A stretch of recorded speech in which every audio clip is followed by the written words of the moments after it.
My name is Charlotte, and I'm 58 years old. Words have power.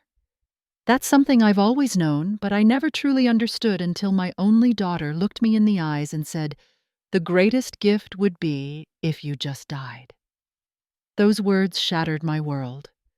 I had been secretly funding her new house, trying to help without enabling her. But after what she said, I made a decision that would change both our lives forever. I canceled everything, withdrew my money, and disappeared. What I left on her table that day was more valuable than all my millions. If you're watching this video, I'd love to know where you're viewing from. Take a moment to hit that like button and subscribe if you want to hear more stories about how sometimes the most painful moments can lead to unexpected healing. Now let me tell you how I learned that sometimes loving someone means walking away. I wasn't always wealthy. For most of my adult life, I worked as a registered nurse at Massachusetts General Hospital in Boston. I loved my job, the connection with patients, the feeling that I was making a difference in people's lives during their most vulnerable moments. That's where I met my late husband, Richard. He came in with what he thought was indigestion, but turned out to be a minor heart attack. He was only 42 at the time, a successful business owner who'd built a thriving tech consulting firm from the ground up. "You have terrible bedside manner," he told me on his second day in the cardiac unit, a mischievous twinkle in his eye. "And you're a terrible patient," I replied, adjusting his IV line. "Now stop trying to take conference calls from your hospital bed." We were married 8 months later. It was a whirlwind romance that surprised everyone, including myself. I had always been cautious, methodical, the type who made pro and con lists for major decisions. But with Richard, I just knew. Within 2 years, we had our daughter Eliza, and I stepped back from nursing to focus on raising her. Richard's business continued to grow exponentially throughout the 90s and early 2000s. We moved from our modest starter home to a sprawling colonial in Brookline, one of Boston's most exclusive suburbs. Our house had 5 bedrooms, a library, a sunroom, and a beautifully landscaped garden that I tended myself, despite Richard's insistence that we could hire someone. Gardening kept me grounded as our lifestyle became increasingly luxurious. Eliza grew up wanting for nothing: private school at Windsor, horseback riding lessons, summer camps in Europe, a brand new car on her 16th birthday. Richard and I sometimes worried we were giving her too much, but we justified it by saying we were providing opportunities we never had. Richard had grown up in a blue-collar family in South Boston, and I was raised by a single mother in Worcester. We wanted more for our daughter. "She's a good kid," Richard would say whenever I expressed concerns about Eliza's growing sense of entitlement. "She'll figure it out eventually. We all go through phases." I wasn't so sure. As Eliza moved through her teenage years, I noticed a hardening in her, a calculating quality that troubled me. When she didn't get what she wanted, her disappointment wasn't just childish pouting, but something closer to rage, as if she'd been denied something she was rightfully owed. "That's just teenagers," my friends with children the same age would assure me. "They're all little monsters at this age." But I knew my daughter. This was something different, something deeper. Richard died suddenly 5 years ago. Another heart attack, this one massive and unforgiving. He collapsed in a meeting and was gone before the ambulance arrived. He was only 63. The shock was overwhelming. Despite his earlier heart issues, he had seemed so vital, so present. I couldn't imagine a world without him. The weeks after his death passed in a blur of funeral arrangements, legal meetings, and a profound grief that made even the simplest tasks feel insurmountable. Eliza, 27 at the time, moved back home temporarily to help sort things out. I was grateful for her presence, even though she approached the situation with an efficiency that sometimes felt cold. "We need to talk to Dad's financial advisor," she said on the 3rd day after his death, while I was still struggling to get out of bed. "There are decisions that need to be made." I knew she was right, but her urgency disturbed me. Richard had left everything in impeccable order, as was his way. His will was clear, his finances organized. He had built significant wealth over the years, more than I had fully realized. The tech consulting firm had expanded internationally, and he had made several shrewd investments in startups that had paid off handsomely. I was the primary beneficiary, with trusts established for Eliza that would mature at various points in her life. After the estate was settled, I found myself a widow at 53 with financial resources beyond anything I had imagined. Eliza moved back to her own life in the city, where she worked as an investment analyst at a prestigious firm. She had met Marcus during her final year at Dartmouth, and they had been together ever since. He was a talented architect, with a small but growing practice, specializing in sustainable design. I tried to rebuild my life without Richard. I rejoined the hospital board, increased my involvement in various charities, traveled to places Richard and I had always planned to visit together. I kept busy, but the house felt empty. I rattled around in those 5 bedrooms, surrounded by memories and possessions that sometimes felt more like anchors than comforts. Eliza visited occasionally, usually when she wanted something. A contribution to a charity event her firm was sponsoring. Advice about investments, drawing on her father's expertise through me. Help planning her wedding to Marcus, which turned into an elaborate affair at the Boston Harbor Hotel with 400 guests and a price tag that made my eyes water. "It's what Dad would have wanted," she said whenever I questioned the escalating costs and extravagance. It was her trump card, a way to silence any objections I might have. The wedding was beautiful, but felt more like a networking event than a celebration of love. Eliza worked the room like a politician, making sure to be seen with the right people, leaving Marcus to charm my friends while she impressed his business connections. I watched her from a corner table during the reception, wondering if this calculating young woman in the $15,000 gown was really the same baby I had rocked to sleep, the little girl who had collected caterpillars and built fairy house in our garden. After the wedding, Eliza and Marcus bought a luxury condo in Back Bay with a view of the Charles River. I contributed to the down payment as a wedding gift, though they hadn't explicitly asked. It seemed expected. Marcus's parents, an academic couple from Vermont, with modest means, contributed what they could, but the bulk came from me. Years passed. My relationship with Eliza settled into a polite but distant rhythm.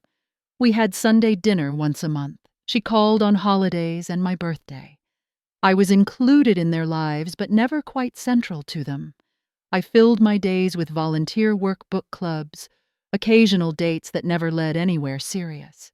I missed Richard with an ache that dulled, but never disappeared, especially at night, in our too large bed in our too large house. I often thought about selling the house and moving somewhere smaller, somewhere without so many ghosts, but I couldn't bring myself to let go of the home where we had been a family. So I stayed, tending my garden and waiting for phone calls from a daughter who seemed to grow more distant with each passing year. The first signs of trouble appeared last spring. Eliza and Marcus had been married for 4 years, and they were beginning to talk about starting a family. Not because they particularly wanted children, Eliza explained during one of our monthly dinners, but because it was the next logical step. The clinical way she described such a profound life decision made me sad, but I kept my thoughts to myself. "Of course we'll need more space before that happens," she continued, twirling her wine glass by the stem. "The condo is fine for now, but it's not suitable for children." Marcus nodded in agreement. "We've been looking at properties in Beacon Hill. The market's competitive, but we've found a few options." Beacon Hill. I raised my eyebrows.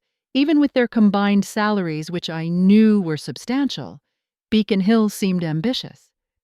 "That's an expensive area." Eliza shrugged as if the concern was trivial. "We deserve the best. Marcus's firm is taking off, and I'm on track for a promotion to senior analyst this year." There was something in her tone, a hint of expectation, that made me uneasy. I changed the subject, asking about their recent trip to Napa Valley.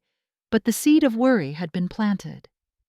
2 months later, they invited me to dinner at their condo, a rare occurrence. Usually, our monthly meals took place at restaurants or at my house. When I arrived, the table was set beautifully with candles and the good china they'd received as wedding gifts, but rarely used. Marcus had prepared his signature dish, coq au vin, and an expensive bottle of wine was breathing on the counter. The careful staging should have been my first clue that this wasn't a typical social visit. We made small talk through the appetizer, but as Marcus served the main course, Eliza cleared her throat in a way that signaled a shift in the conversation. "Mom, we wanted to talk to you about something important," she began, her voice taking on the smooth, persuasive tone she used in professional settings. "As you know, we've been looking at houses and we've found the perfect place." Marcus produced a tablet and showed me photos of a stunning brownstone with original architectural details, a gourmet kitchen, and a small but beautifully designed urban garden. "It's on Chestnut Street," Eliza continued, "perfectly located walking distance to the Public Garden Excellent School District for when we have children." "It's beautiful," I said sincerely. "Have you made an offer?" The glance they exchanged was telling. "We're in the process," Marcus said carefully. "The market is very competitive and properties in this location move quickly."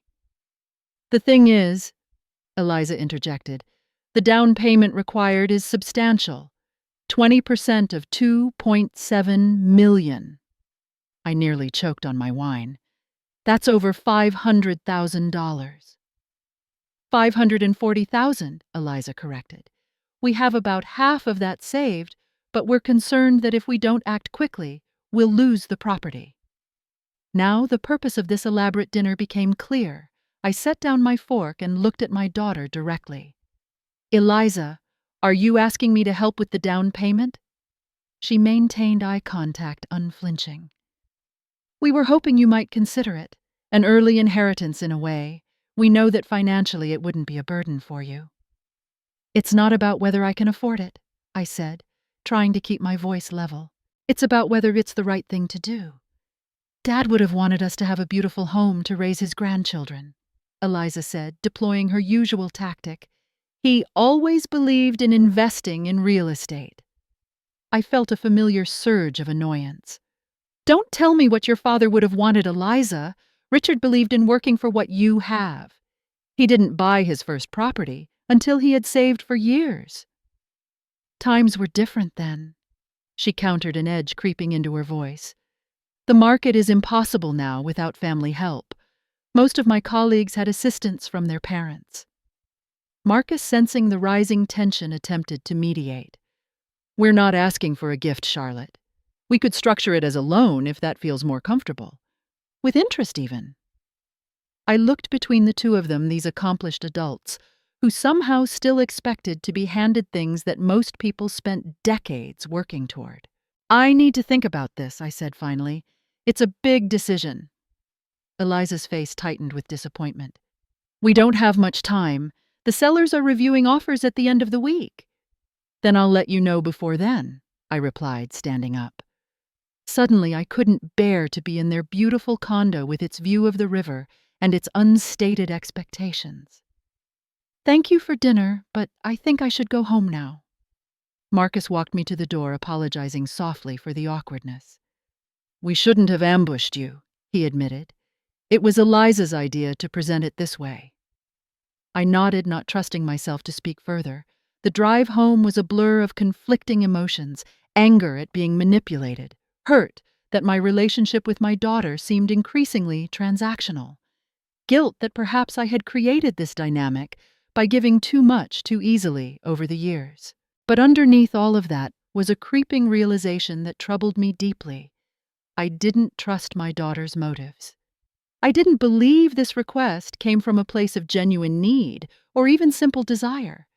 There was a calculation to it that felt mercenary, as if I were being sized up for what I could provide, rather than valued for who I was. I spent the night tossing and turning, replaying the conversation, and thinking about Richard. What would he have done in this situation? He had always been more firm with Eliza than I was, more willing to set boundaries and stick to them. I had been the softy, the one who gave in when tears appeared, or when that stubborn chin started to wobble.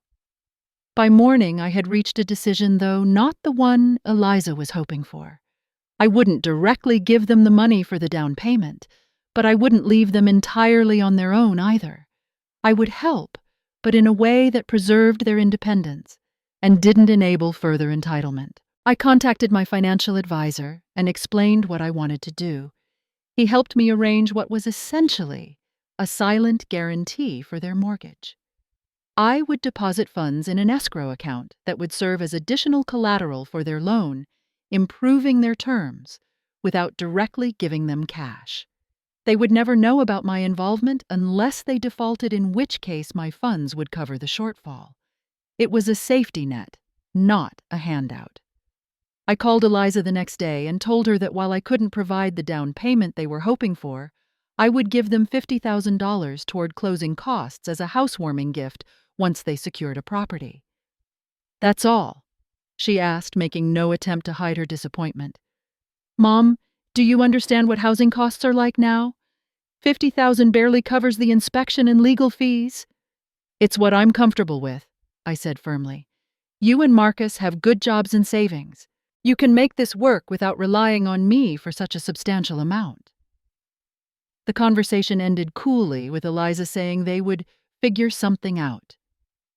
I felt a mixture of guilt and resolve. Behind the scenes, I moved forward with my plan, working with the bank to structure the guarantee in a way that would help them qualify for the best possible terms without their knowledge. A week later, Eliza called, her voice bright with excitement. "We got the house. The sellers accepted our offer." "That's wonderful," I said, genuinely happy for them despite the lingering tension. "How did you manage the down payment?" "Marcus's firm landed a major client and he got a significant advance," she explained. "Combined with our savings and a slightly smaller down payment than we originally planned, we made it work." I knew this wasn't entirely true. My guarantee had enabled the bank to accept a lower down payment percentage. But I said nothing. Let her believe they had done this on their own. Perhaps it would foster a sense of accomplishment, of self-sufficiency that had been lacking. "I'm proud of you both," I said, meaning it. "When can I see the house?" "We close in 6 weeks," she replied. "We'll have you over once we're settled." Our relationship limped back to normal over the following months. The topic of money remained sensitive, but Eliza seemed genuinely excited about the house and the renovations they were planning. I kept my involvement in their mortgage a secret content to help from the shadows. What I didn't realize was that this delicate balance we'd established was about to shatter completely. Eliza's 33rd birthday was approaching, and I wanted to make it special. Our relationship had been strained since the house discussion, with conversations that felt perfunctory rather than meaningful. I hoped a thoughtful celebration might help bridge the growing gap between us. I had purchased a vintage brooch from an antique shop in Beacon Hill, a delicate sapphire piece that had reminded me of jewelry my mother had worn. Eliza had always admired her grandmother's sense of style, and I thought the connection to family history might resonate with her. I also planned a dinner at Sorellina, one of Boston's finest Italian restaurants, where we could talk without the pressure of hosting or being hosted. The week before her birthday, I drove into the city to visit their new home. They had been in the Beacon Hill house for nearly 2 months, and I had only seen it once briefly, just after they moved in. The renovations were well underway, with the kitchen gutted and temporary appliances in place. Dust sheets covered furniture, and the sounds of construction echoed through the high-ceilinged rooms. Eliza greeted me at the door in designer jeans and a cashmere sweater, her hair pulled back in a tight ponytail that accentuated the sharp angles of her face. She had always been striking rather than conventionally pretty, with Richard's intense blue eyes and my high cheekbones. Today, there was a tightness around her mouth that signaled stress. "Sorry about the mess," she said, leading me through the foyer where ornate crown molding contrasted with the modern art they had selected. The contractor promised the kitchen would be functional by now, but, of course, they're behind schedule. It's coming along beautifully, I assured her, admiring the original woodwork that had been carefully preserved despite the modern updates. The bones of this place are extraordinary. She showed me around, pointing out their plans for each space: a home office for Marcus on the garden level, a nursery on the second floor, for the future, a guest suite that she described with a pointed look that suggested I might eventually be its occupant. Throughout the tour, her phone rang repeatedly, with calls she deemed too important to ignore, leaving me to wander rooms alone while she discussed market fluctuations and investment strategies in clipped, authoritative tones. Eventually, we settled in the living room, the only space that was fully furnished and free from construction. Large windows overlooked Chestnut Street, where trees were just beginning to bud with early spring green. "Where's Marcus?" I asked, accepting the glass of sparkling water she offered. "At the firm.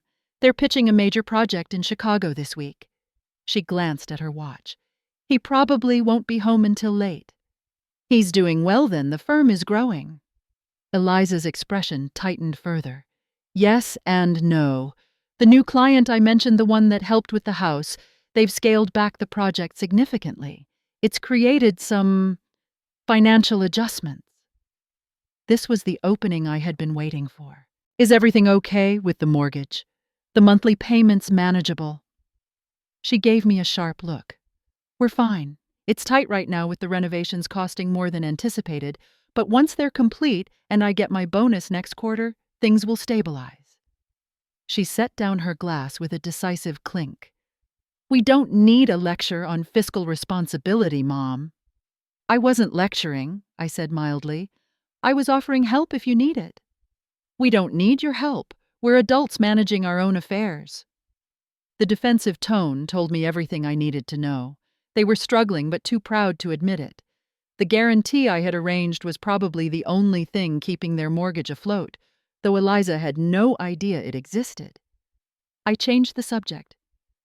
"I was thinking about your birthday next week. I've made reservations at Sorellina for Thursday evening.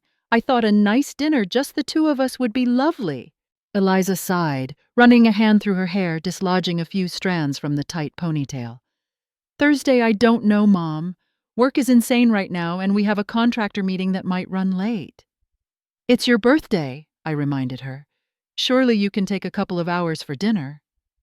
"Birthdays aren't really a priority at this stage of life," she said dismissively. "It's just another day." I felt a pang of sadness. Richard had always made birthdays special, planning elaborate surprises and thoughtful gifts. It had been one of his greatest joys seeing the delight on our faces when he revealed whatever creative celebration he had concocted. After his death, I had tried to maintain the tradition, but Eliza's enthusiasm had waned each year. "Well, I'd still like to take you to dinner," I persisted. "Whatever day works for you, and I have a small gift I think you'll appreciate." Eliza's phone rang again, and she glanced at the screen. "I need to take this. It's the mortgage broker." She stood and walked to the window, answering with her professional voice, all crisp efficiency. I watched her as she paced, noting the tension in her shoulders, the way she kept glancing around the half-finished room, as if tallying costs in her head. When she hung up, her face was pale. "Everything okay?" I asked, already knowing the answer. She sat heavily on the minimalist sofa that must have cost thousands, but looked uncomfortable. "The mortgage company needs additional documentation. Apparently there's some issue with the income verification. It's just bureaucratic nonsense, but it's giving me a headache." I knew exactly what was happening. The bank was conducting a routine check on the guarantee I had arranged, making sure the funds were still in place. But I couldn't tell her that without revealing my involvement. "I'm sure it will sort itself out," I said carefully. "These things usually do." "Easy for you to say," she snapped. "You've had financial security your entire adult life. You have no idea what it's like trying to establish yourself in today's economy." The unfairness of this statement took my breath away. Eliza, I worked as a nurse for 20 years before meeting your father. I lived in a one-bedroom apartment and drove a car that broke down weekly. Don't tell me I don't understand financial struggles. That was different, she insisted. Housing costs weren't impossible. Student loans weren't crippling. The whole system wasn't rigged against young people. The challenges are different, I acknowledged, but not insurmountable. You and Marcus have advantages many would envy. She laughed bitterly. Right. We both work 60-hour weeks to afford a house that needs hundreds of thousands in renovations. Meanwhile, you rattle around alone in that mansion in Brookline that's paid off sitting on Dad's millions. The conversation was veering into dangerous territory, but I couldn't seem to steer it back. I've offered to help Eliza. You're the one who insists on independence until you decide you want something specific, and then suddenly my money becomes a topic of discussion. Her face flushed. Because it should be a family resource. Dad built that wealth for all of us, not just for you to hoard. Your father left very specific instructions about his estate, I said, my voice growing cold. And he established trusts for you that will mature at appropriate times. But the bulk of the estate was left to me, his wife, to manage as I see fit. And you see fit to do what, take luxury cruises while your only daughter struggles to renovate a house worthy of raising your grandchildren. The unfairness of this accusation stung. I hadn't taken a vacation in over a year, and the last trip I'd taken was a medical mission to Guatemala, with a group of former nursing colleagues, hardly a luxury cruise. I think we need to step back from this conversation, I said, gathering my purse. We're both saying things we'll regret. That's your solution to everything, isn't it? Eliza's voice rose. Avoid the difficult conversations. Pretend everything is fine. Just like you did after Dad died, acting like you were coping when you were barely functioning. That's enough, Eliza, I said, standing. I'm going to leave before either of us says something unforgivable. Of course, run away. That's what you do best. I moved toward the door, my hands shaking with a mixture of anger and hurt. At the threshold, I paused. I still want to celebrate your birthday. When you've calmed down, let me know what day works for you. Eliza followed me, her arms crossed tightly across her chest. Don't bother. I don't need another perfunctory dinner where we make small talk and pretend to be closer than we are. I don't need another piece of jewelry I'll never wear or a gift card to a store I never shop at. What do you want then? I asked, genuinely confused. What would make you happy, Eliza? The question hung in the air for a moment. Something shifted in her eyes, a calculation, a decision made in an instant. When she spoke, her voice was cold, precise, each word deliberately chosen to wound. You want to know what I really want for my birthday? Mom, the truth. The greatest gift would be if you just died, just disappeared. If you just died, we would inherit everything and finally be able to live the life we deserve. The life Dad would have wanted for us. The words hit me like physical blows, stealing my breath, making my knees weak. I stared at my daughter. This person I had carried inside me, nurtured, loved beyond reason, and saw a stranger looking back at me with her father's blue eyes. You don't mean that, I whispered, unable to process the enormity of what she had just said. Don't I? She laughed, a harsh sound without humor. Think about it, Mom. What's the point of all that money sitting in accounts while you live another 20 or 30 years? It makes no sense. It would be better for everyone if it passed to the next generation now, when we can actually use it to build something to secure our future. I couldn't speak. Couldn't find words to respond to this monstrous statement. I simply turned and walked out. My vision blurred with tears I refused to shed in front of her. I made it to my car before the shock gave way to a pain so intense it was physical, radiating through my chest as if my heart were literally breaking. On the drive home, her words echoed in my head. The greatest gift would be if you just died. My own daughter, wishing me dead for money. What had happened to the little girl who had picked wildflowers for me, who had crawled into our bed during thunderstorms, who had sobbed in my arms when her first pet died? How had she become this person who could look me in the eye and wish for my death? And worse, what role had I played in creating her? I didn't sleep that night. How could I? My daughter's words played on an endless loop in my mind, each repetition bringing fresh waves of pain and disbelief. As the shock began to fade, other emotions flooded in: anger, betrayal, a deep aching sadness, and underneath it all, a gnawing sense of responsibility. Had I done this? Had my parenting, my choices, my values created a person who valued money over the life of her own mother? The question tormented me as I paced the halls of the home where I had raised her, touching photographs, remembering moments that now felt like scenes from a stranger's life. In our family library, lined with books Richard had collected over decades, I found myself drawn to the portrait of the three of us painted for our 20th anniversary.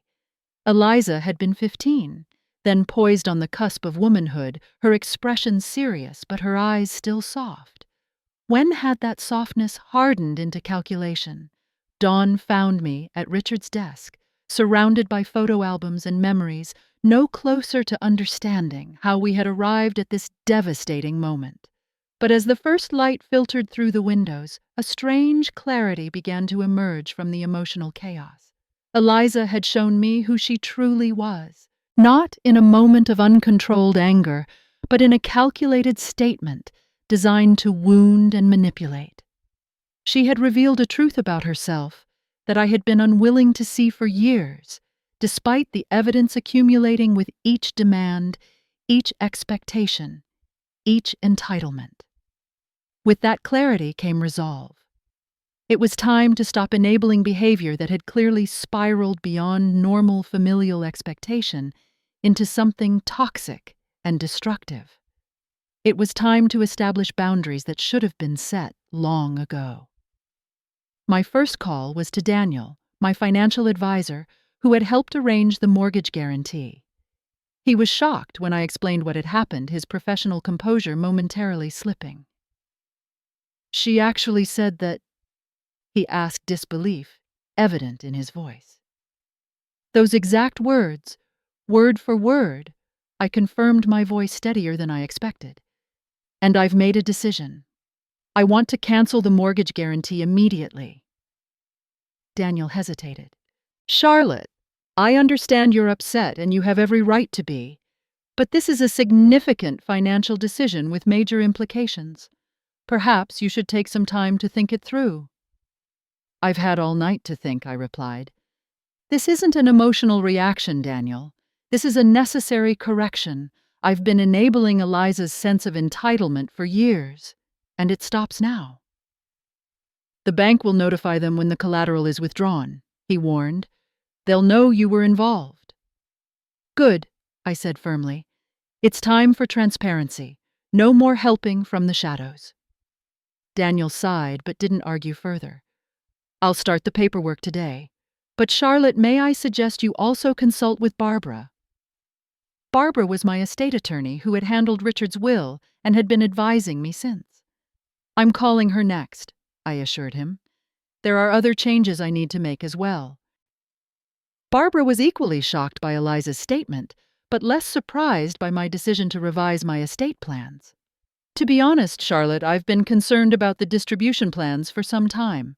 The concentration of assets without clear conditions or protections always seemed risky to me." We scheduled a meeting for later that day to discuss revisions to my will and trusts. After hanging up, I sat at Richard's desk staring at his photograph, wondering what he would advise in this situation. Richard had always been more clear-eyed about Eliza's flaws than I had more willing to implement consequences when her behavior crossed lines. "I've been too soft," I told his smiling image, "too afraid of losing her love to set proper boundaries. Look where that's gotten us." The next call was to my bank, where I arranged to withdraw a substantial amount of cash. Not my entire liquid asset base, but enough to give me flexibility for what I was planning. The bank officer was concerned about the large withdrawal, as was proper. "May I ask the purpose, Mrs. Winters?" she inquired politely. "Personal reasons," I replied, then added, "I'm considering an extended trip." It wasn't exactly a lie, though the details of that trip were still forming in my mind. By mid-morning, a plan was taking shape. Not just a reaction to Eliza's cruel words, but a comprehensive reassessment of my life and relationships. I had spent 5 years since Richard's death in a holding pattern, maintaining our family home, trying to preserve connections that perhaps needed to evolve, or even end. What if instead of waiting for Eliza to value me as a mother, I reclaimed my own life? What if I stopped organizing my existence around her expectations and disappointments? I made one final call to my old friend Susan, who had moved to Sedona, Arizona, after her own divorce 5 years earlier. We had kept in touch sporadically with occasional visits and regular phone calls. She had been inviting me to visit her desert home for years. "Susan, it's Charlotte," I said when she answered. "Remember how you're always telling me to come stay in your guest house? Is that offer still open?" "Of course it is," she exclaimed. "For a weekend a week, a month, whatever you need. But what's going on? You sound strange." "I'll explain everything when I see you," I promised. "But I need to make some changes, and I think Sedona might be the right place to start." "The guest house is yours for as long as you want it," she said, concern evident in her voice. "When are you thinking of coming?" "Soon," I said. "Very soon. I'll let you know the details once I've made arrangements." With the practical matters in motion, I turned to the most difficult part of my plan: what to say to Eliza. A clean break seemed both impossible and unnecessarily cruel, despite her own cruelty toward me. She was still my daughter, still the child Richard and I had raised, however flawed our efforts might have been. I spent the afternoon drafting a letter, writing and rewriting, trying to find words that would convey both my pain at her statement and my hope that this separation might eventually lead to healing. The final version filled several pages, my handwriting growing more steady as my resolve strengthened. My meeting with Barbara was productive and surprisingly emotional. She had known Richard and me for decades and had watched Eliza grow up. She understood the complexities of the situation better than most. "This revised plan makes sense," she said, after reviewing my proposed changes. "It protects your assets while still providing for Eliza in a more structured way, and the charitable foundation is a wonderful tribute to Richard's memory." The new will and trust documents would take a few days to prepare, but Barbara promised to expedite them. In the meantime, she drafted a codicil that would serve as a temporary amendment to my existing will, protecting my assets in case something happened before the full revision was complete. "Not that anything's going to happen," she said with a wry smile, "but it's my job to prepare for contingencies." I returned home. As evening fell, the house quieter and emptier than ever. My phone showed 3 missed calls from Eliza, but no messages. I wasn't ready to speak with her yet. Tomorrow, when the financial changes were in motion and my travel plans confirmed, I would leave the letter where she would find it. For now, I needed to pack to decide what to take for an absence of undefined length. The process was clarifying. What did I truly need? What possessions actually mattered? Surprisingly few, it turned out. Clothes, some personal mementos, a handful of books. The rest, the furniture, the art, the accumulated trappings of wealth, suddenly seemed like anchors rather than treasures. I worked through the night, sorting and packing, my energy sustained by a sense of purpose I hadn't felt since Richard's death. By morning, several suitcases stood by the door containing the essential elements of my life distilled to their most meaningful form. Daniel called early to confirm that the mortgage guarantee had been officially withdrawn. "The bank will be notifying Eliza and Marcus today," he said. "Are you prepared for the fallout?" "As prepared as I can be," I replied. I won't be available by phone for a while, Daniel. All the instructions are in writing, and Barbara has the legal authority to act on my behalf if necessary. Take care of yourself, Charlotte, he said, his voice gentle, and call if you need anything at all. The final piece of my plan fell into place when I confirmed a seat on an afternoon flight to Phoenix. Susan would meet me at the airport and drive me to Sedona, where I could begin whatever this next chapter might be. I made one last tour of the house, saying goodbye to the space where I had experienced my greatest joys and deepest sorrows. In Richard's office, I paused longest, touching his desk, his books, the photograph of him that had watched over me through the night. I think you'd approve of this, I told his smiling image. It's time I found out who Charlotte is without being defined as Richard's wife or Eliza's mother. The last thing I did before leaving was place the sealed envelope containing my letter on the entry table where Eliza would see it when she inevitably came looking for me. Beside it, I left a copy of my revised will, the key to the safe deposit box containing Richard's personal effects I had saved for her, and a small velvet box containing my mother's sapphire ring, not the brooch I had bought for her birthday, which now seemed like a relic from another life. As I closed the door behind me, I felt a curious mixture of grief and liberation. I was not abandoning my daughter. I was giving her what she had asked for in a way. I would disappear from her life, though not through death. And perhaps in that absence she might finally recognize the value of what she had so carelessly thrown away. The taxi arrived to take me to the airport, and I didn't look back as we pulled away from the house. Whatever happened next would be on my terms, not Eliza's, and there was a strange power in that realization. Arizona welcomed me with brilliant sunshine and air so dry it felt like a physical caress after Boston's damp spring chill. Susan met me at the Phoenix airport as promised, her sun-weathered face breaking into a wide smile when she spotted me emerging from the terminal. "Charlotte Winters," she exclaimed, embracing me tightly.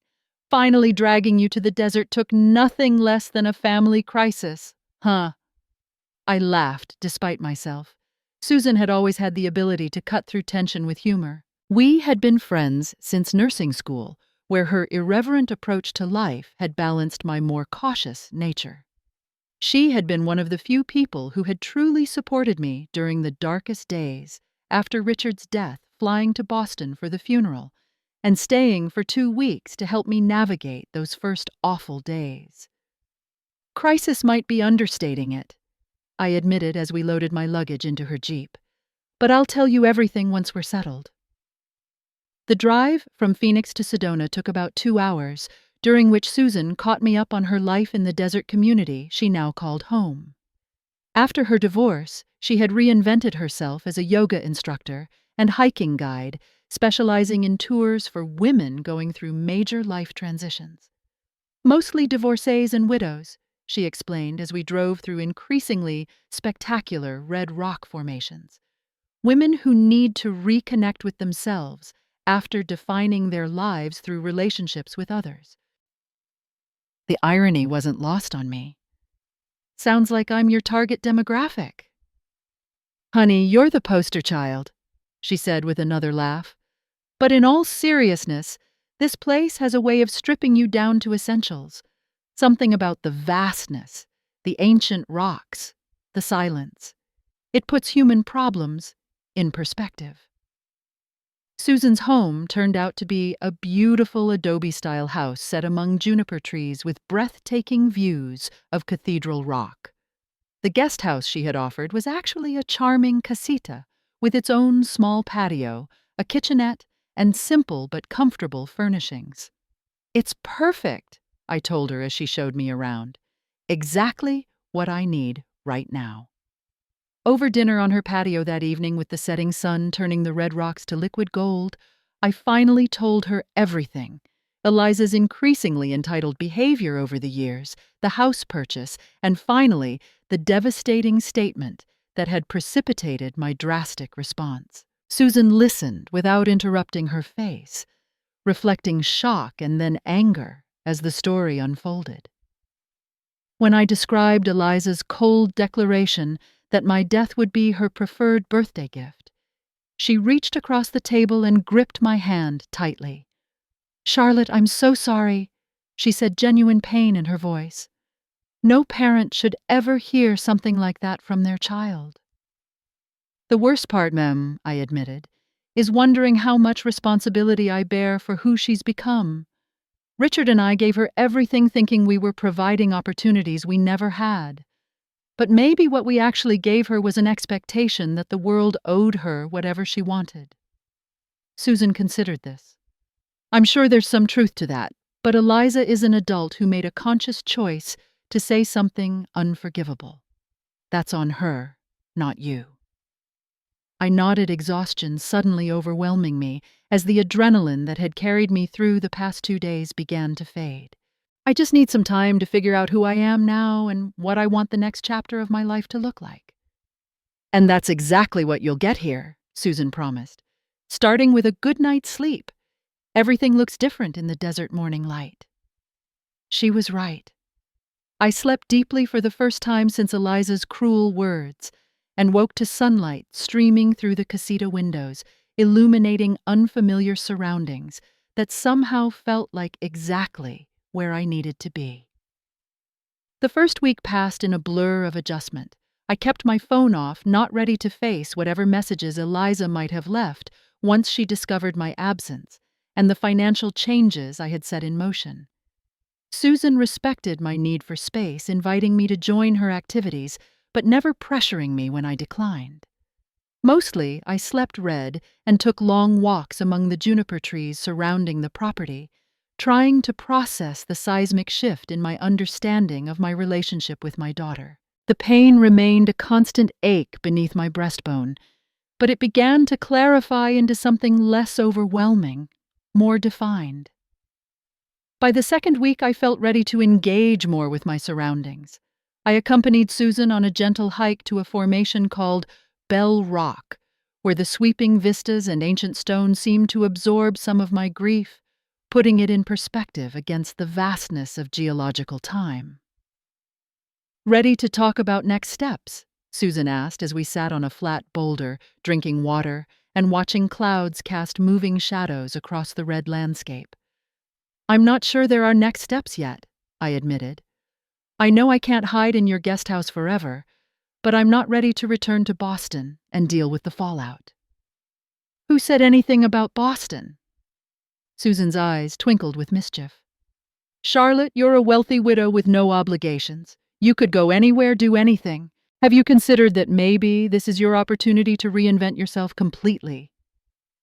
The thought was simultaneously terrifying and exhilarating. My entire adult identity had been built around being Richard's wife and Eliza's mother. Even after Richard's death, I had maintained our home, our social connections, our shared life as best I could. The idea of deliberately stepping away from that identity felt like jumping off a cliff. But wasn't that exactly what I had already done by coming to Arizona? I wouldn't even know where to start. I said, the first stirrings of possibility waking inside me. "How about with what you loved before life got complicated?" Susan suggested. "You were a fantastic nurse. You loved helping people. Maybe there's something there." Her words struck a chord. I had loved nursing, the direct impact of caring for people at their most vulnerable. I had given it up without much resistance when I married Richard, assuming the role of corporate wife and mother instead. But that part of my identity had never truly disappeared, just been set aside. The next day, I accompanied Susan to a free clinic where she volunteered once a week, teaching gentle movement classes for patients with chronic pain. The clinic, I discovered, served primarily undocumented workers and their families, people who fell through the cracks of the healthcare system. The clinic director, Dr. Maria Santos, was initially wary when Susan introduced me as a former registered nurse from Massachusetts, but warmed considerably when I offered to help in any way that might be useful. "We're always short-handed," she admitted. If you're serious about volunteering, we could certainly use someone with medical training, even if your certification isn't current in Arizona." "I am serious," I said, surprising myself with my certainty. "I have time and skills. I'd like to use them where they're needed." And so began my gradual re-entry into the world of healthcare, starting with basic tasks, taking vital signs, organizing supplies, translating medical instructions into simple English for non-native speakers. It felt good to be useful again, to focus on problems I could actually help solve, rather than the complicated emotional tangle I had left behind in Boston. As April turned to May and May to June, I settled into a new rhythm in Sedona. 3 days a week at the clinic, hiking with Susan when she wasn't leading tours, quiet evenings, reading or talking on her patio as the desert cooled and stars appeared in numbers I had forgotten existed in the world. I finally turned my phone back on after a month bracing myself for the barrage of messages from Eliza. There were indeed dozens of missed calls and texts, their tone evolving from angry demands to confused questions to what seemed like genuine concern. The most recent, dated 2 weeks earlier, simply said, "Mom, please just let me know you're okay. Whatever else has happened, I need to know you're safe." I didn't respond immediately, still uncertain what I wanted to say, or what relationship, if any, I wanted to have with my daughter going forward. Instead, I called Barbara to check on the legal and financial matters I had set in motion. "Everything is proceeding as directed," she assured me. "The revised will and trusts are finalized and filed. The foundation in Richard's name is established and beginning its work." She paused before adding, "Eliza has been here several times, Charlotte. She's quite distraught about your disappearance." "Has she mentioned why I left?" I asked. "Not in any detail. She says there was a disagreement, but insists she doesn't understand why you would cut financial support and disappear without warning." So she wasn't acknowledging her cruel statement, at least not to others. I wasn't surprised. Eliza had always been skilled at rewriting narratives to cast herself in a more favorable light. "What about the house?" I asked. "Without the guarantee, they must be having mortgage issues." Barbara hesitated. "They've had to refinance at much less favorable terms. I believe they're selling some property to manage the payments. Marcus came to inquire whether there was any legal recourse regarding the withdrawn guarantee, but of course, there isn't." I felt a twinge of guilt, quickly suppressed. These were the natural consequences of their choices and expectations, not punishment I was inflicting. "Thank you for handling everything, Barbara," I said. "I'm not ready to return yet, but I'm safe and well. Please continue to manage things as we discussed." After hanging up, I sat on my little patio watching hummingbirds dart among the flowering cacti and contemplated my next move. The immediate crisis of Eliza's statement had passed, processed through weeks of desert silence and meaningful work. What remained was the question of how to move forward, how to define the relationship I wanted with my daughter, if any. That evening I composed a brief email to Eliza. "I am safe and well. I needed time away to reconsider many things, including our relationship. I received your messages, but am not ready to speak directly yet. Please respect this boundary. Mom." It wasn't forgiveness or reconciliation, but it was acknowledgement, a small opening that might eventually lead to healing, depending on her response and my own evolving feelings. Eliza replied within minutes. "Thank God you're okay. I've been worried sick. I don't understand what happened or why you left like that. Can we please talk? I miss you. And I'm sorry for whatever I did that hurt you so deeply." The careful phrasing, "sorry for whatever I did," rather than a specific acknowledgement of her cruel words, told me she wasn't yet ready to take real responsibility, and I wasn't yet ready to prompt her toward that recognition. Some journeys can't be rushed for either of us. "Not yet," I replied simply. "I'll contact you when I'm ready." As summer blazed in the desert, I continued my work at the clinic, which had expanded as Dr. Santos recognized my experience and capability. I was now helping manage the clinic's diabetes education program, teaching patients how to monitor their blood sugar and administer insulin. The work was rewarding in ways my volunteer positions in Boston had never been, perhaps because the need was so immediate and the impact so tangible. These weren't abstract charitable contributions to worthy causes.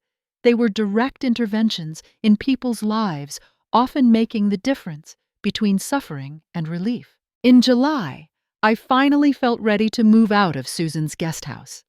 As much as I valued her friendship and support, it was time to establish my own space. I found a small but beautiful adobe home for rent on the outskirts of Sedona, with views of the Red Rocks, and enough room for visiting friends, if and when I decided to reconnect with my Boston circle. The day I moved in, Susan helped me arrange the few possessions I had brought from Boston, supplemented by simple, locally made furniture I had purchased. The house felt right, neither a rejection of my past nor a shrine to it, but a space that honored who I had been while creating room for who I might become. "It suits you," Susan declared as we sat on my new patio, watching the sunset paint the rocks in spectacular oranges and pinks. "You look different, you know, more present." I considered this. I feel different, less defined by obligations and expectations, more myself, whatever that means now. "And Eliza," she asked gently, "have you decided what comes next there?" I sighed, still uncertain. "I'm getting closer. The anger has faded, but I'm not sure what's underneath it yet. Not forgiveness exactly, but maybe understanding. I see now how Richard and I set her up for disappointment by giving too much, requiring too little." "That may be true," Susan said, "but it doesn't excuse what she said to you." "No, it doesn't," I agreed, "but it helps explain it. And explanation, while not the same as excuse, is still valuable." In August, I received another email from Eliza, different in tone from her previous messages. "Mom, I've been seeing a therapist since you left. I'm trying to understand why our relationship became so damaged, and my role in causing that damage. I know an email isn't the right way to have this conversation, but I want you to know I'm doing the work to understand what happened. When and if you're ready to talk, I'll be here." It was the first message that didn't demand something from me, information, forgiveness, return, but instead offered something acknowledgement of her own responsibility in the breakdown of our relationship. It wasn't a full reckoning with her cruel statement, but it was a step in that direction. I shared the email with Susan, who had become my closest confidant in this journey. "What do you think?" I asked. "Is this progress or just another tactic?" "Hard to say from a few lines of text," Susan replied thoughtfully. "But if she's actually in therapy, that's significant. It suggests she's willing to look inward rather than just blaming you for the estrangement." I nodded, feeling a cautious optimism for the first time in months. "I think I'm getting closer to being ready for a conversation. Not quite yet, but soon." As summer yielded to fall, bringing slightly cooler temperatures to the desert, I continued building my new life in Sedona. The clinic work expanded to 4 Ps a week, and I began studying for the exam that would allow me to reactivate my nursing license in Arizona. The prospect of returning to professional healthcare, perhaps part-time, felt right in a way I hadn't anticipated when I fled Boston. In October, 6 months after my abrupt departure, I received another update from Barbara. "Eliza and Marcus have sold the Beacon Hill house," she reported. "They've purchased a much more modest home in Somerville. Marcus's architecture practice is doing well, focusing on sustainable design for moderate-income housing. Eliza has left the investment firm and is working for a nonprofit that promotes financial literacy in underserved communities." The news stunned me. These were dramatic life changes, suggesting a significant shift in priorities and values. Was it possible that my absence had actually catalyzed positive growth in my daughter's life? I decided it was time to take the next step. Not a return to Boston, not yet, but a more direct communication. I called Eliza on a Sunday morning when I knew she would likely be home. She answered on the first ring. Mom. Her voice was tentative, almost fearful. Hello, Eliza. I said, my own voice steady, despite the emotional turbulence beneath. I think it's time we talked. The phone call with Eliza lasted nearly 3 hours. It began awkwardly, both of us careful with our words, navigating the minefield of hurt and misunderstanding that had accumulated over years and exploded in that final terrible conversation. I don't even know where to start, she said, after the initial exchange of hesitant greetings. There's so much to say. Perhaps with what happened that day, I suggested, the things you said that caused me to leave. There was a long pause, and I could almost see her sitting in whatever new, more modest home she had purchased, perhaps at a kitchen table, her forehead creased in the way it had been since childhood, when confronting difficult truths. I said something unforgivable. She finally admitted, her voice small but clear. I told you that the greatest gift would be if you died so we could inherit your money. The words still had the power to wound, but hearing her acknowledge them directly was surprisingly healing. There's no excuse for that, Mom. None. It was cruel and calculating and horrible. I've spent 6 months in therapy trying to understand how I could say such a thing to you, to anyone, but especially to you. And have you found understanding? I asked, keeping my voice neutral despite the emotion tightening my throat. Some, she said. Not enough to justify it, but enough to see the patterns that led there. The entitlement, the materialism, the way I've measured success and worth through possessions and status. She paused again. The way Dad and you gave me everything without requiring much in return. The last statement could have been an accusation, a shifting of blame, but her tone held no recrimination, just a recognition of contributing factors. We wanted you to have advantages we didn't, I said softly. But perhaps we gave too much of the wrong things and not enough of the right ones. Maybe, Eliza agreed. But I was an adult making my own choices. The person I became wasn't just your creation. It was mine too. And I don't like who I was that day, or who I'd been becoming for years before that. She told me then about the aftermath of my disappearance, how she had come to the house looking for me after the bank notified them about the withdrawn mortgage guarantee, how she had found my letter, the revised will, the key to the safe deposit box, how she had broken down completely, finally confronting the reality of what she had said and what it revealed about the person she had become. I thought you had killed yourself at first, she confessed, her voice breaking. When I read your letter about how deeply I had wounded you, I called the police, filed a missing persons report. It took days before your attorney confirmed you were alive but had chosen to leave. Those were the worst days of my life, Mom. I never intended you to think that, I said, genuinely distressed. My letter said I was leaving, starting a new chapter. I would never. I know that now, she interrupted. But in those moments, all I could think was that my cruelty had pushed you to the absolute limit, and the thought that my own mother might have taken her life because of my words. She trailed off, unable to complete the sentence. That must have been terrible. I acknowledged feeling a complicated mixture of sympathy for her pain and a certain justice in her having to confront the potential consequences of her cruelty. It was the wake-up call I needed, she said simply. After your attorney confirmed you were safe but wanted no contact, I started therapy. Marcus and I had a lot of hard conversations about our values, our goals, the kind of life we actually wanted, versus the one we thought we were supposed to want. She explained the decision to sell the Beacon Hill house, which had become both a financial strain and a symbol of misplaced priorities. The more modest home in Somerville felt more authentic to the people they were trying to become, she said.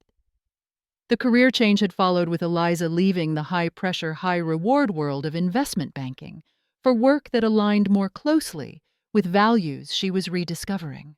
"I'm not saying I've completely transformed," she added, a note of hard-earned humility in her voice.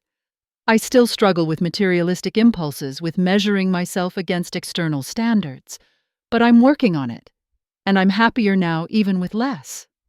I listened, trying to discern sincerity from performance, genuine change from temporary adjustment to circumstances.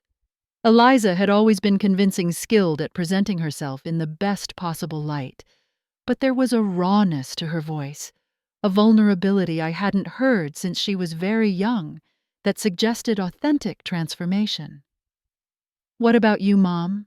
she asked eventually. "Your attorney wouldn't tell us where you were, only that you were safe. Where have you been all these months? What have you been doing?"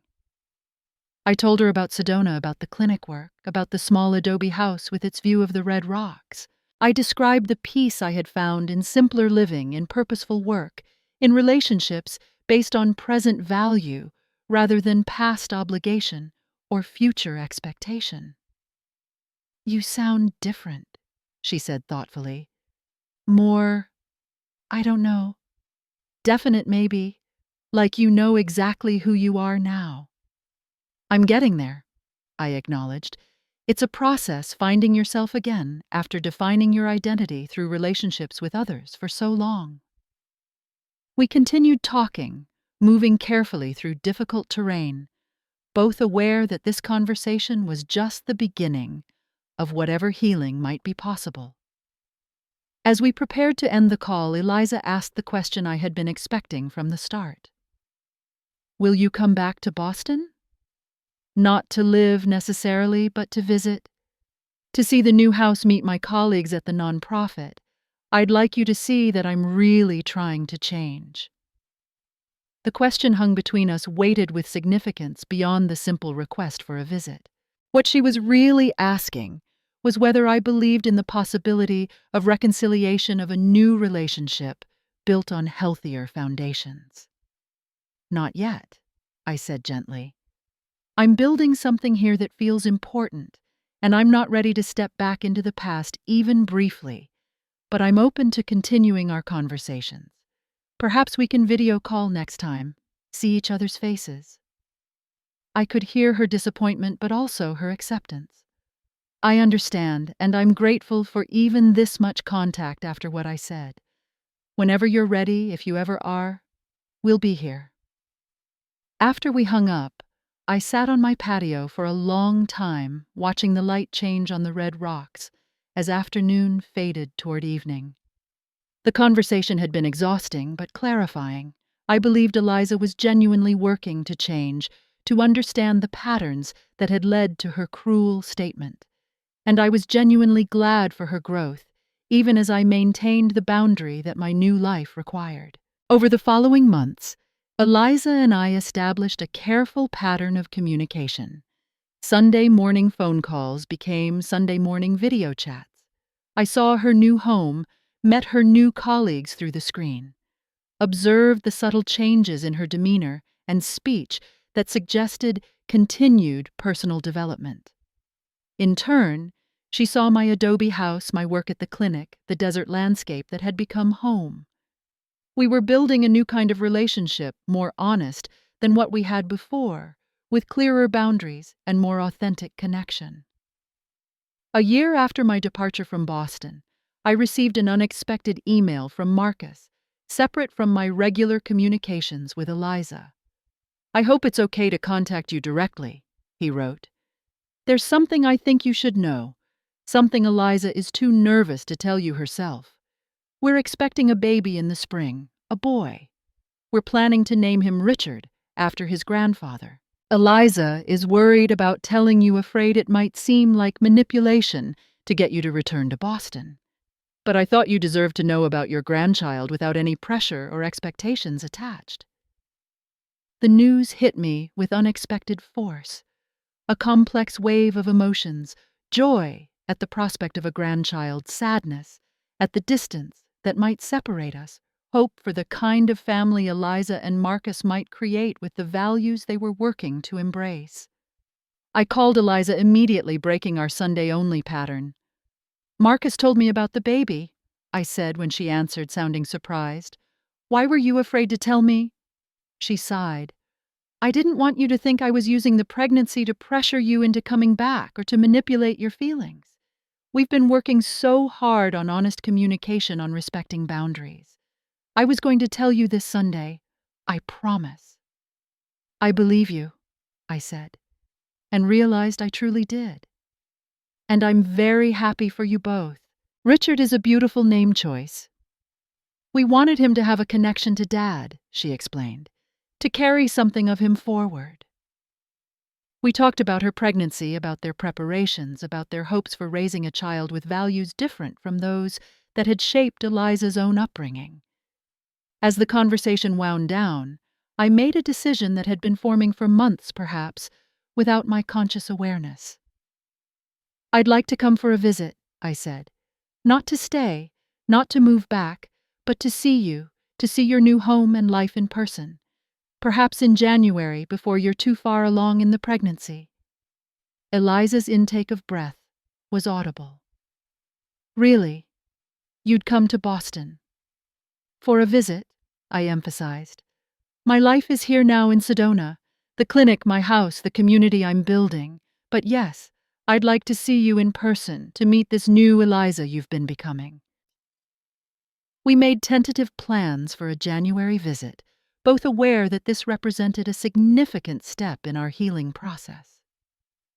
After the call, I walked among the red rocks that had become my sanctuary, thinking about the unexpected turns life had taken since that devastating day when my daughter wished me dead. The pain of that moment would never completely disappear, but it had transformed into something different, a catalyst for change for both of us. Eliza had been forced to confront the person she was becoming and make difficult choices to change course. I had been pushed out of a life that had become more habit than choice into a new existence, more aligned with my authentic self. As the sun set over the desert landscape, painting the rocks in vibrant oranges and purples, I found myself filled with a quiet gratitude. Not for the cruel words that had set everything in motion, those remained unforgivable in themselves, but for the painful truth they had revealed and the healing they had ultimately made possible. Sometimes I reflected we need to experience a kind of death of expectations of relationships, as they were of our constructed identities, before we can be reborn into something more authentic. In a strange way, by dying to Eliza as the endlessly accommodating mother, always available, always giving, I had given both of us the gift of potential renewal. The path forward would not be easy or straightforward. Trust once shattered, rebuild slowly, if at all. But standing there in the fading desert light, I felt a sense of possibility that had been absent in the immediate aftermath of Eliza's cruel statement. We were both changed, both still changing, and perhaps that was the greatest gift of all. It's been 2 years since that pivotal moment when my daughter told me the greatest gift would be my death. 2 years of profound change, difficult growth, and unexpected healing. As I sit on my patio in Sedona, watching the sunset paint the red rocks in brilliant hues, I reflect on how completely my life has transformed and how necessary that transformation turned out to be. My visit to Boston in January was both harder and more rewarding than I had anticipated. Seeing Eliza in person, her pregnancy just beginning to show, brought a rush of complicated emotions, love lingering, hurt, cautious hope. Her new home in Somerville was indeed modest compared to the Beacon Hill brownstone. A renovated older house with character, but without ostentation, the kind of home where a family could grow comfortably without the pressure of crushing mortgage payments. "It's not what I thought I wanted," Eliza admitted as she showed me around, "but it's exactly what we needed." Meeting her colleagues at the financial literacy nonprofit, I saw her in a new professional context, respected for her expertise, but working collaboratively rather than competitively, using her financial knowledge to empower rather than enrich. The change in her was visible not just in circumstances, but in demeanor, a softness around the eyes that had been missing for years, a thoughtfulness in her interactions that suggested she was actually listening rather than simply waiting for her turn to speak. Marcus, too, seemed changed, more confident in expressing his own values rather than deferring to Eliza's more dominant personality. His architectural practice had shifted focus entirely to sustainable, affordable housing work he spoke about with genuine passion. "We're trying to build a life based on what actually matters to us," he explained over dinner one night, "not what we think should matter based on external expectations." The visit lasted a week, and while it wasn't without difficult moments, old patterns occasionally reasserting themselves, tender spots still raw to the touch, it confirmed what our months of phone and video conversations had suggested. Eliza was doing the hard work of genuine transformation. Not perfectly, not completely, but sincerely. When I returned to Sedona, I carried with me a tentative optimism about our evolving relationship. Not the restoration of what was, that was neither possible nor desirable, but the creation of something new and potentially healthier. 3 months later, I returned to Boston for the birth of my grandson, little Richard, named for the grandfather he would never meet, but whose legacy would shape his life in ways we were still discovering. Holding that tiny, perfect being, I felt the strange compression of time that grandparents often describe, seeing my late husband in my daughter's child, recognizing both continuation and new beginning. I stayed for 2 weeks, helping Eliza and Marcus navigate the exhausting early days of parenthood, then returned to my desert home with a heart both fuller and lighter than when I had left. Since then, I've established a rhythm of quarterly visits to Boston, supplemented by regular video calls that allow me to watch little Richard's rapid development. Each visit confirms the ongoing evolution in Eliza's life and values. She's not perfect, none of us are, but she's mindful in ways she never was before, conscious of the legacy of values she wants to pass to her son. My own life in Sedona continues to flourish. I've fully reactivated my nursing license and now work 3 days a week at the clinic, focusing on diabetes education and management for underserved populations. The work feels meaningful in ways my volunteer activities in Boston never quite achieved. Direct, impactful, aligned with my core values rather than social expectations.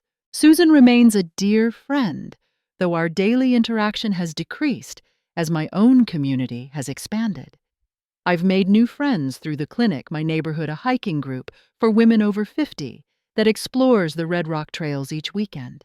My life is fuller and more authentic than it has been since Richard's death, perhaps even before.